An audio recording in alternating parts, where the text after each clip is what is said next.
नमस्कार दोस्तों, आज की वीडियो में हम एक बहुत बड़े डेवलपमेंट की बात करेंगे। मिडिल ईस्ट में एक बहुत बड़ा डेवलपमेंट हुआ है जो पूरे रीजन के सिक्योरिटी बैलेंस को चेंज कर सकता है।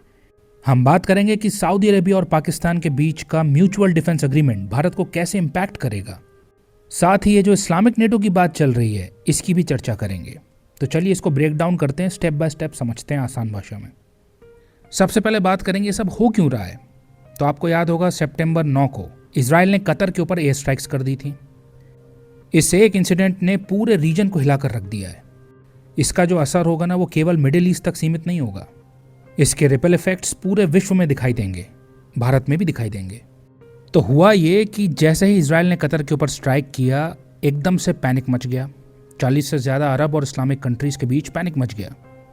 कतर की कैपिटल दोहा के अंदर एक इमरजेंसी समिट बुलाई गई और इसी हीटेड माहौल में एक आइडिया उभरता हुआ दिखाई दिया। यह आइडिया था एक नए मिलिट्री कोएलिशन का, एक अरब इस्लामिक नेटो का। जब इजरायली फाइटर जेट्स कतर की एयर स्पेस के अंदर घुस रहे थे और वहां पर रेसिडेंशियल बिल्डिंग को बॉम्ब कर रहे थे, वहां पर स्थित हमास नेगोशिएटर्स को एलिमिनेट करने की कोशिश कर रहे थे, उस समय उन्हें नहीं पता था कि ये इवेंट सब कुछ बदलने वाला है, कि ये हरकत एक अरब मिलिट्री अलायंस को जन्म दे देगी, जिसके बारे में लंबे समय से बात चल रही थी। अरब देश अब एकजुट होकर साथ मिलकर एक मिलिट्री कोएलिशन बनाने की बात कर रहे हैं ताकि दुश्मनों के अगेंस्ट एकजुट होकर वो खड़े हो सकें। जाहिर है दुश्मन से यहां इशारा इजराइल की तरफ है। वेस्टर्न मिलिट्री अलायंस नेटो की तरह वो अपना नेटो बनाना चाहते हैं। इतनी अर्जेंसी इसलिए दिखाई दी जा रही है क्योंकि इजराइल की स्ट्राइक्स के बाद वो घबराए हुए हैं। उनका सोचना है कि यदि कतर के ऊपर स्ट्राइक हो सकता है तो कल को किसी भी अरब या इस्लामिक कैपिटल के ऊपर स्ट्राइक हो सकता है। इजराइल को कौन रोकेगा? इसलिए उनके पास कोई और ऑप्शन नहीं है, उनको एकजुट होना पड़ेगा। इस तरीके से एक आइडिया ने जन्म लिया कि मुस्लिम देशों को साथ आना पड़ेगा, एक जॉइंट सिक्योरिटी फोर्स बनानी पड़ेगी ताकि वो कलेक्टिवली एक दूसरे को डिफेंड कर पाएं और इजराइल के थ्रेट को डिटर कर पाएं। क्योंकि उनका मानना है कि इजराइल का अग्रेशन कतर के बाद रुकेगा नहीं, वो और फैलेगा। इसलिए इजरायली थ्रेट के अगेंस्ट एक अरब इस्लामिक नेटो की आवश्यकता है। क्या आप जानते हैं कि ये कॉन्सेप्ट नया नहीं है? जी हाँ, पास्ट में भी लगभग एक दशक पहले अरब लीडर्स चाहते थे कि एक जॉइंट अरब मिलिट्री फोर्स बनाई जाए। उस समय वो लोग चाहते थे कि येमेन और लीबिया जैसी कॉन्फ्लिक्ट्स को टैकल किया जाए। बहुत से देशों ने इस आइडिया का समर्थन किया, लेकिन फिर बात यहाँ पर आकर फंस गई कि इस अलायंस को लीड कौन करेगा और किस प्रकार फंडिंग की जाएगी।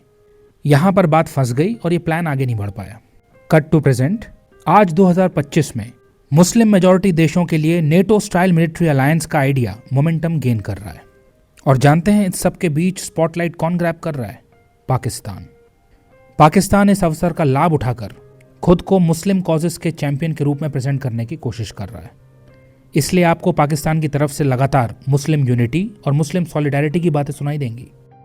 इसी बीच सबसे बड़ा सवाल है कि इस सब के भारत के लिए क्या मायने हैं। क्योंकि भले ही अरब इस्लामिक नेटो इजराइल के अगेंस्ट बन रहा हो, लेकिन भारत के ऊपर भी इसके सीरियस इंप्लीकेशंस होंगे।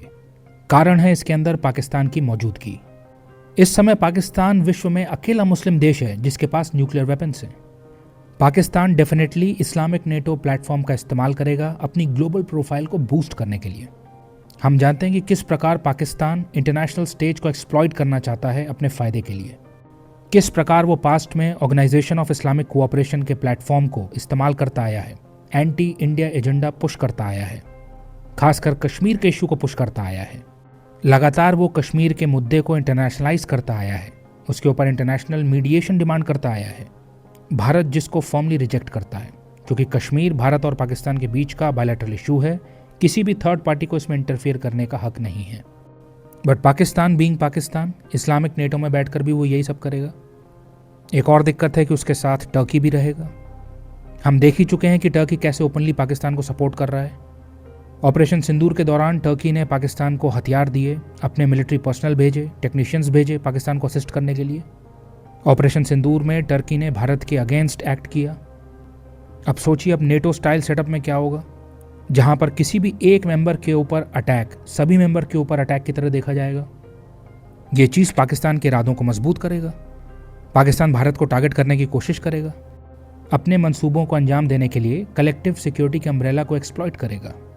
भारत इस सिक्योरिटी थ्रेट से अवेयर है।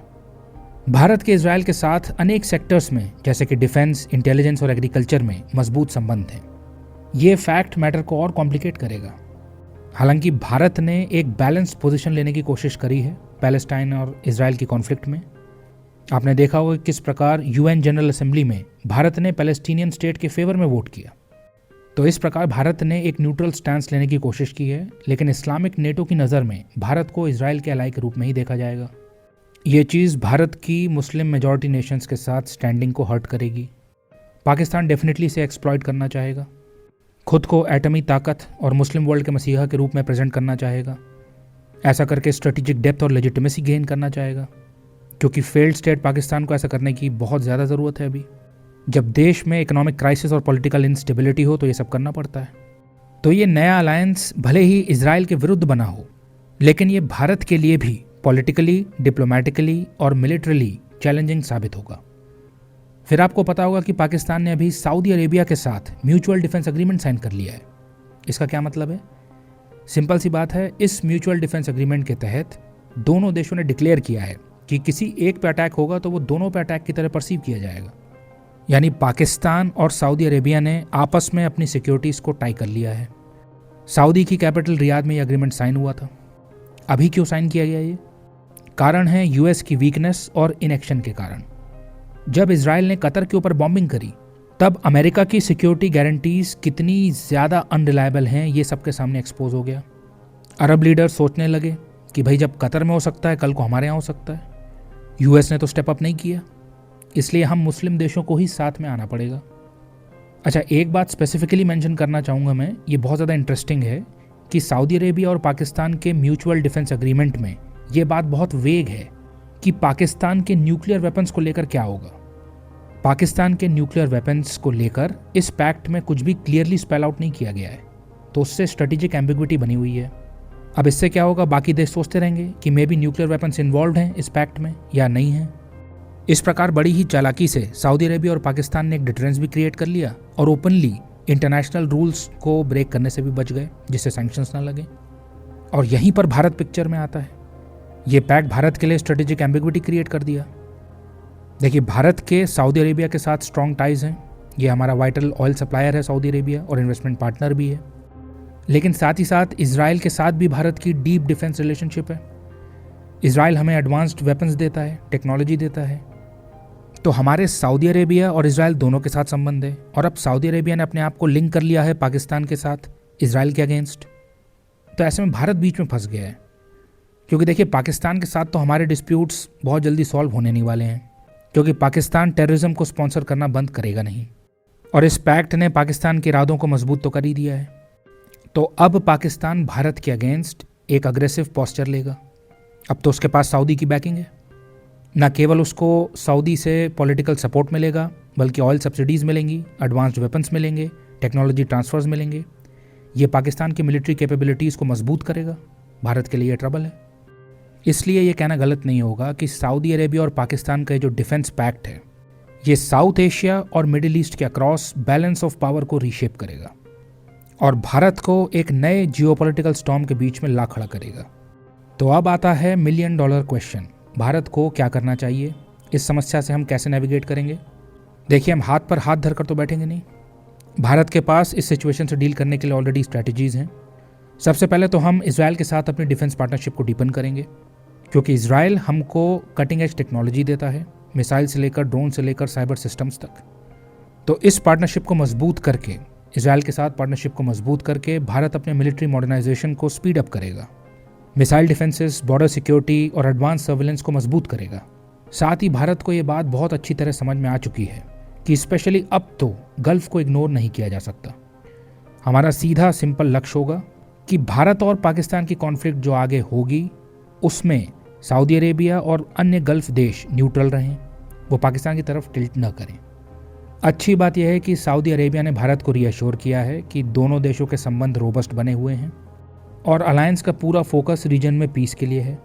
ये पॉजिटिव साइन है। इससे भारत को एक अपॉर्चुनिटी मिलती है कि वो सऊदी अरेबिया के साथ अपने स्ट्रॉन्ग इकोनॉमिक टाइज को लेवरेज कर सके। सऊदी अरेबिया हमारा एक एनर्जी सप्लायर है, एक मेजर इन्वेस्टर है। भारत इस इंटरडिपेंडेंस का इस्तेमाल कर सकता है और ये हाईलाइट कर सकता है कि स्टेबिलिटी दोनों देशों को बेनिफिट करेगी। बैक चैनल डिप्लोमेसी के जरिए हम सऊदी अरेबिया को रिमाइंड कर सकते हैं कि हम पाकिस्तानी अग्रेशन के अगेंस्ट हैं, हम वाइडर मुस्लिम वर्ल्ड के अगेंस्ट नहीं हैं। ये बहुत आवश्यक है और भारत ऐसा ज़रूर करेगा। हमें पाकिस्तान के टेररिज्म को स्पॉन्सर करने के लंबे इतिहास को लगातार एक्सपोज करते रहना होगा। आपको याद होगा कैसे हमने ऑपरेशन सिंदूर के दौरान एक डेलीगेशन भेजा था अपनी पोजीशन को समझाने के लिए। इसी तरीके के एफर्ट्स की आवश्यकता है अरेबिक देशों को न्यूट्रल रखने के लिए, न केवल सऊदी अरेबिया बल्कि कतर, यूएई, अन्य गल्फ स्टेट्स को न्यूट्रल रखने के लिए। यही वो तरीका है जिससे हम ये इंश्योर कर पाएंगे कि सऊदी पाकिस्तान के बीच का डिफेंस पैक्ट एक्सपैंड होकर के एक एंटी इंडिया ब्लॉक न बन जाए। ग्लोबल स्टेज में भारत को स्टेट स्पॉन्सर टेररिज्म को कंडेम करना जारी रखना पड़ेगा। अमेरिका की बदतमीजियों के कारण क्वाड तो इनफेक्टिव हो चुका है अभी, बट यूनाइटेड नेशंस और FATF जैसे फोरम्स का इस्तेमाल हम कर सकते हैं, ये दर्शाने के लिए कि पाकिस्तान के एक्शंस किस तरह से इंटरनेशनल नॉर्म्स को वायलेट करते हैं।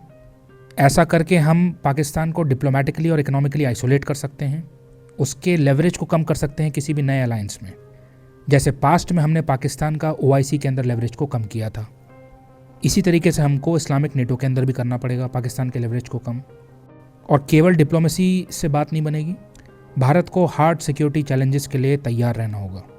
हालांकि हम ऑलरेडी ऐसा कर रहे हैं, अपने मिसाइल डिफेंसेस को अपग्रेड कर रहे हैं, साइबर कैपेबिलिटीज़ को मजबूत कर रहे हैं, इंटेलिजेंस नेटवर्क्स को भी मजबूत कर रहे हैं। इससे हम थ्रेट्स को जल्दी से डिटेक्ट और न्यूट्रलाइज कर पाएंगे। पाकिस्तान को ये बात मालूम है और ये बात भी हम इफेक्टिवली कन्वे कर चुके हैं कि ऑपरेशन सिंदूर खत्म नहीं हुआ है, बस पॉज हुआ है। तो भारत की ये जो इवॉल्व्ड डॉक्ट्रिन है, जिसमें हम फुल स्केल वॉर करने की बजाय क्विक और प्रिसाइज रिटेलिएशन पर फोकस करते हैं, ये एक डिटरेंट की तरह एक्ट करती है। भारत की ये जो क्रेडिबल मिनिमम डिटरेंस की पॉलिसी है, हमारा जो रोबस्ट आर्सेनल है, हमारी जो तैयारी है और हमारा जो रिजॉल्व है, ये इंश्योर करेगा कि पाकिस्तान यदि भविष्य में भी दोबारा से न्यूक्लियर कार्ड खेलने की कोशिश करता है तो भारत डिसाइसिवली रिस्पॉन्ड करना जानता है। नूर खान बेस के ऊपर जो हमने स्ट्राइक्स करी थी उसने इस चीज़ को दर्शा दिया है। US भी पैनिक हो गया था उसके बाद।